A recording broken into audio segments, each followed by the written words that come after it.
सानू आयतां सुना रहा है और अपने लिए इस्तिस्ना। यानी कौन सी आयत में लिखा हुआ है कि इस्तिस्ना होता है? मुझे बताएं ना, कौन सी आयत? कुरान पाक में कहां लिखा है कि इस्तिस्ना जायज है?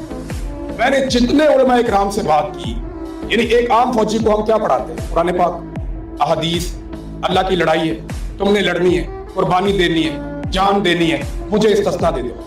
ये क्या है? ये क्या है? इतनी बहादुर फौज का क्या कोई बुज़दिल सफा सलार हो सकता है? ये तकलीफ वाली बात है।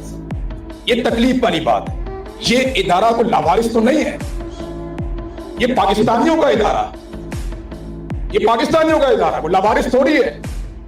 और ये कोई तरीकाकार भी ठीक नहीं है, लेकिन इन्होंने अपनी घटिया और गलत पॉलिसियों से इदारे की बदनामी करनी पकड़ गए, और ये इन्होंने किया, हमने नहीं किया।